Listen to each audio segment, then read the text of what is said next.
Olá, sou o Dr. Luiz Fernando Correia, eu sou médico, comentarista de saúde da CBN e você está no Além do Peso, o nosso podcast sobre obesidade. Obesidade é uma coisa tão complexa que atinge milhões de pessoas no mundo. Segundo a OMS, os números chegam a mais de 100 milhões de pessoas com obesidade, vivendo com obesidade hoje em dia.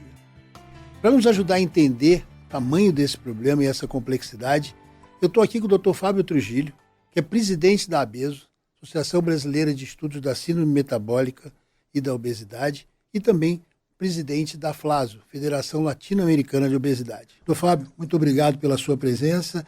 E já fica a pergunta, obesidade é uma doença?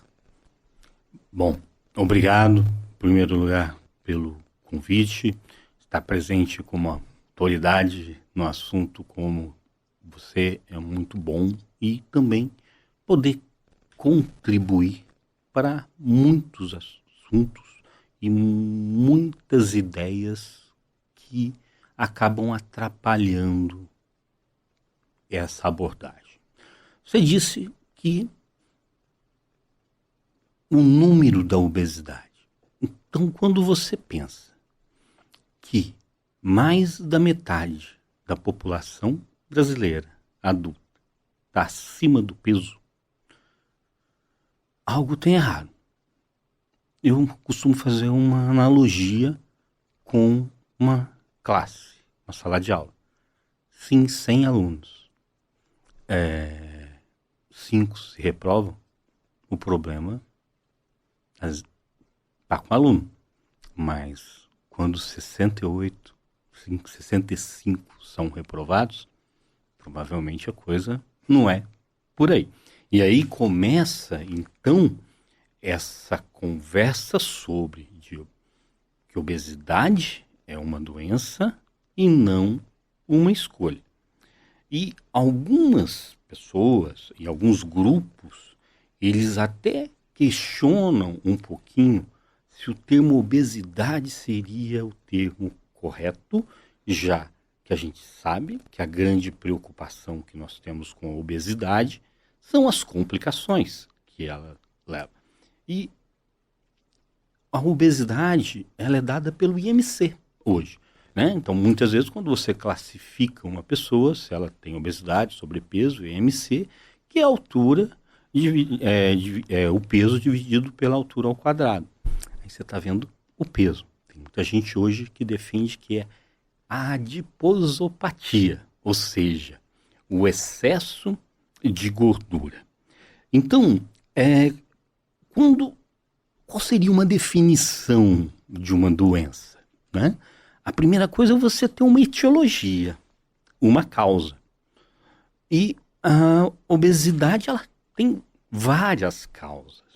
Então não dá para falar, às vezes o paciente chega no teu consultório e fala, doutor, foi depois que eu tomei tal comprimido que eu comecei a engordar. Não é? Para a pessoa ter obesidade tem que ter fatores genéticos, uma série de outras coisas, pode ter fator desencadeante, mas isso então é uma etiologia. Depois você tem que ter uma fisiopatologia. Quais são os mecanismos de ação que levam a isso? Então, na obesidade, a gente entende que são vários os mecanismos que fazem com que aquela pessoa tenha uma tendência a comer um pouco mais, ou às vezes não come tanto, e às vezes a gente julga, né? Olha aquela pessoa, né, que está acima do peso e fala, claro que ele come. Eu acho que isso é um estigma que a gente tem que tomar muito cuidado. E existem vários sinalizadores, eu acho que para o nosso público entender melhor, que vem do nosso organismo para o cérebro, controlando o peso, que mostra essa fisiopatologia. E isso é complexo, não é fácil de escrever. Então, por isso, de falar. Por isso, então, obesidade, então, é multicausal, é uma doença, ela é crônica, ela tem uma fisiopatologia. Para ainda se caracterizar uma doença, você precisa atingir um órgão. de alguma forma. E a gente sabe que a gordura, principalmente aquela aqui no abdômen, na barriga, ela leva ao quê? A uma infiltração maior de gordura no pâncreas, que contribui muitas vezes para o diabetes, no fígado, levando muitas vezes grande parte hoje dos transplantes são por causa de gordura no fígado. Então você tem ali, né, algo que está sendo atacado. E você tem os sinais e os sintomas, que, a depender, são vários. E a gente divide aí um pouco em mental, metabólico, funcional e até mesmo social, muitas vezes. Não sei se eu fui claro, mas eu acho que essa definição, ela mostra que ela não é simplesmente um fator de risco para levar, porque a gente sabe, está associado ao aumento do risco do diabetes, de doenças cardiovasculares, alguns tipos de câncer, mas quando a gente fala dessa forma, a gente entende, sim, que ela é uma doença. Então isso também ajuda a gente a entender uma outra questão importante da obesidade, que é o estigma social que vem junto. Né? O paciente com obesidade, ele muitas vezes é rotulado de preguiçoso, ele é rotulado de desleixado, ele não consegue se cuidar, ele não é disciplinado o suficiente. Então, pelo que eu estou entendendo, tudo isso que acontece com essa pessoa acontece por vários fatores diferentes. E ele não tem culpa. Exatamente, essa é a questão. Ele não é culpado Ele disso. não é culpado. Só que muitas vezes ele se sente culpado. E pior do que isso é que ainda muitos profissionais de saúde ainda não têm esse conhecimento ou esse treinamento para enxergar que isso não é culpa do paciente. E muitas vezes bate nas costas, você precisa perder peso. E aí vem a família e fica de olho no prato da pessoa. E essa pessoa acaba acreditando que ela realmente é culpada. Ela luta, ela fecha a boca. Eu tenho pacientes que são extremamente disciplinados, eles bem-sucedidos. E eu falo com eles, poxa, se você é tão disciplinado nesse sentido, quantas conquistas você conquistou na sua vida? Se a obesidade fosse fácil, perder peso, ele teria, porque ele tem aquela garra. Então o que eu acho que falta para essa pessoa é ela encontrar um profissional que a acolha, tá? Então, eu acho que o principal é esse acolhimento e essa explicação de que ele não é culpado disso. E é muito interessante que quando você fala isso, ele começa a contar a dor dele, porque muitas vezes, por trás de cada história, existem uma série de dores que eles passaram, eles começam a chorar. Eles começam ali a falar tudo que eles enfrentaram e tudo que eles colocaram. Tem um trabalho que mostra que entre a pessoa entender que ela precisa perder peso e ela procurar um profissional de saúde, chega a durar 6 anos.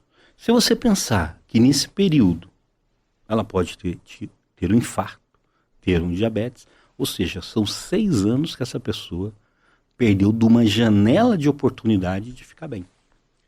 E a importância dessa relação da obesidade com outras doenças vai além dessas mais, vamos dizer assim, mais facilmente feitas na cabeça da gente. É fácil imaginar obesidade, doença cardiovascular, obesidade, diabetes. Mas quantas doenças, mais ou menos, isso não é um número exato, mas já que a obesidade, pelo que você falou, ela vem afetando o funcionamento do organismo como um todo, gera um processo inflamatório sistêmico. Que outras doenças ela pode estar deflagrando ou acelerando, começando até processos? A gente tem dados hoje, comprovadamente, que aproximadamente 200 tipos de doenças estão associados à obesidade. Não quer dizer, muitas delas, a obesidade atua como um fator de risco, mas em termos de 200 doenças. Então, trabalhar a obesidade, e isso é muito importante. Por quê? Porque você vai ou prevenir ou melhorar muito essa pessoa. E aí eu coloco uma coisa que se confunde muito, que é prevenção e tratamento.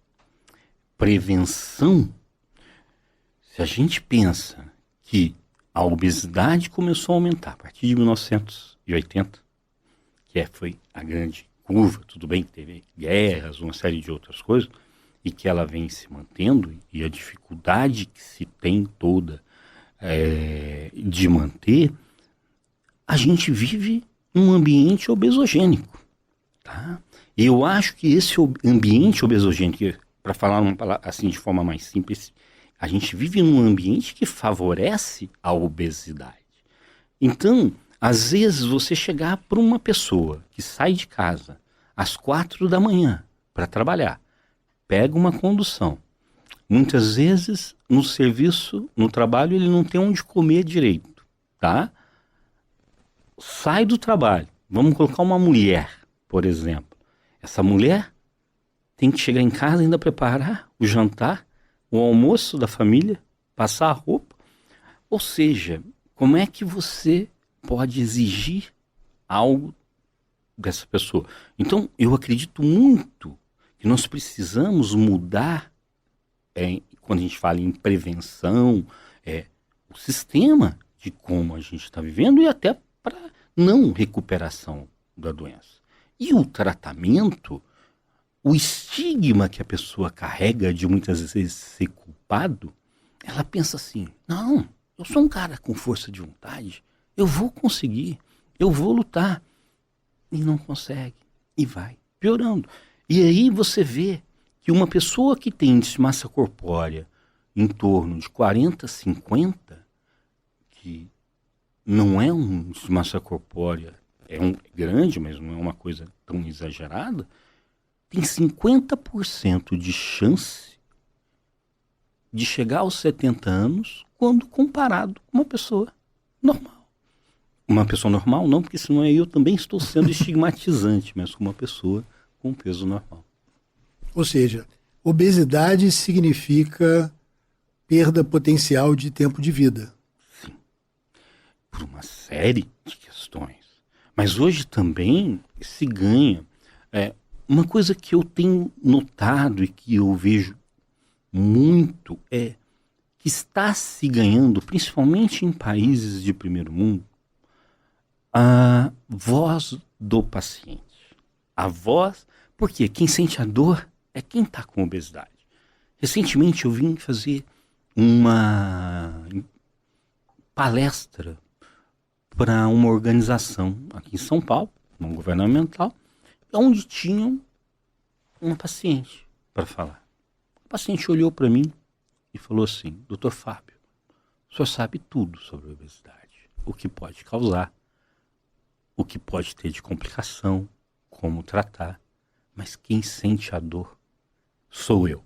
Então, até nisso, quando a gente vai tratar a obesidade hoje, antigamente era tratar basicamente o peso, ela perder peso. Hoje, claro que é perder peso, mas você também começa a querer ver qual é a dor da pessoa. Então, no caso dessa pessoa, era a mobilidade.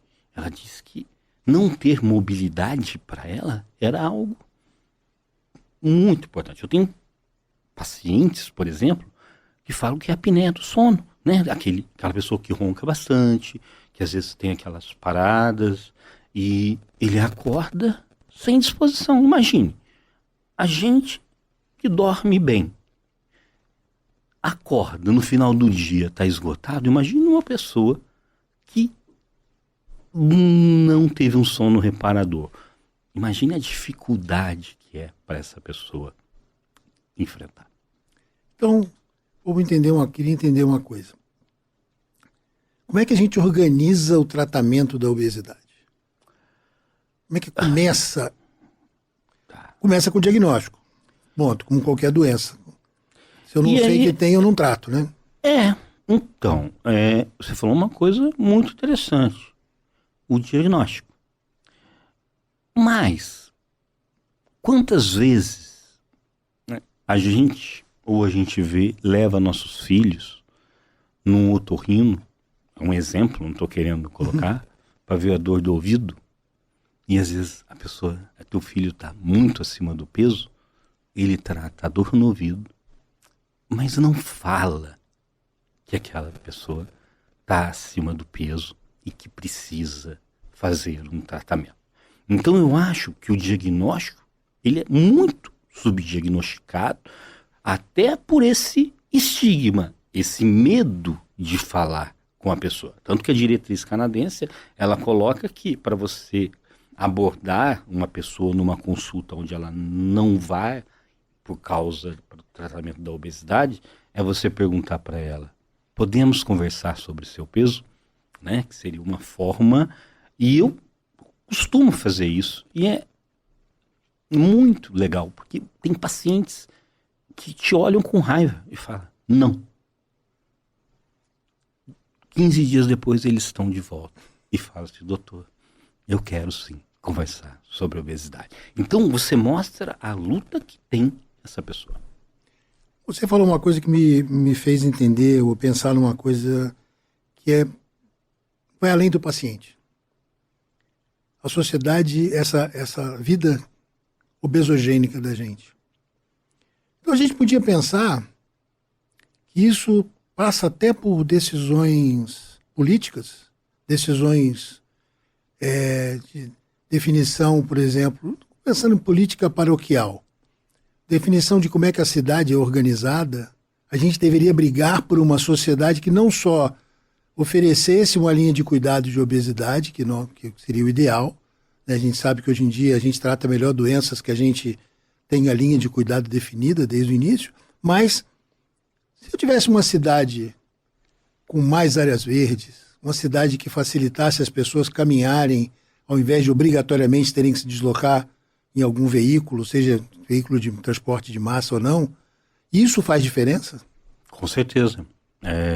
Recentemente, eu tive numa discussão da Organização Pan-Americana de Saúde, em Washington, e uma das coisas que mais foi discutida foi como você proporcionar para essa pessoa uma forma dela ter uma qualidade de vida saudável. Então começa pela mobilidade. Quanto tempo você vai levar para ir ao trabalho? Né? E aí entra uma outra coisa, Luiz. A comida saudável. Tá? No Brasil, a gente tem desertos alimentares. Então, você chega e fala, olha, você precisa comer de forma saudável e não comer tanto ultraprocessados e industrializados. Esses dias uma pessoa lá do norte, na verdade, até de Manaus, me falou que comprar fruta, uma manga, por exemplo, no supermercado, é caríssimo. Então, talvez como política governamental também, além de melhorar o sistema, seria você levar uma comida de qualidade e mais barata a lugares que não tem. Por quê? Muitas das pessoas vão comprar o quê? Ultraprocessados, ou na periferia de grandes cidades, ou em lugares onde os alimentos são muito caros. Então, a gente tem que pensar nisso. Então, aquilo que você falou da linha de raciocínio, então temos sim que mudar o jeito de viver. E isso vai desde um sistema mais amplo de cidade, claro que áreas verdes vão contribuir, mas também vem de você, e aí eu não estou culpando ou não, mas todos nós temos que ter um estilo de vida saudável. Eu acho que é aí que a gente está ficando doente de várias coisas. Ou seja, comer uma comida saudável para todos. Fazer exercício físico não é para quem está doente ou para quem está obesidade. É para todos. Sono. Tem gente que tem apneia do sono, obesidade. Mas hoje os celulares, as pessoas se perdem e acabam acordando cedo, cansado, com privação do sono, que aumenta a resistência insulínica, que vai levar a um aumento da doença cardiovascular. Então, você tem que pensar, eu acho que dentro de uma casa também, a rotina familiar, ela precisa ser bem elaborada. E quando eu falo, e uma das coisas você não tocou, mas que a gente está vendo que é a obesidade infantil, né? Então, tem campanhas nas cantinas ou não. Eu lembro das minhas filhas, que a semana que eu não planejava a merenda delas, elas comiam só besteira. Então, a gente tem que também planejar o que vai comer, né? Então, uma das coisas que eu acho importante quando você tem criança em casa é planejar como é que vai ser a merenda dela. E para pessoas, às vezes, como eu, você e muita gente que vive uma vida agitada, que toda hora está num lugar, porque assim, a vida agitada tá para todo mundo. Eu acho que o estresse é uma coisa. Mas a gente, de alguma forma, tem uma rotina. E às vezes, eu penso, aonde eu vou comer tal dia? Aonde eu vou estar? O que eu vou levar? Então, isso ajuda. Aí depois você vai procurar uma ajuda, certo? E quando você vai procurar uma ajuda de um profissional de saúde, a informação, onde está o maior número de pessoas com obesidade no Brasil? Em pessoas com baixo nível de educação. Então, mostrando que educar é muito importante, tá? E ali, trabalhar causas também mentais, né? Psicológicas. Trate um adolescente. Ninguém tem ideia do que um adolescente com obesidade passa no colégio.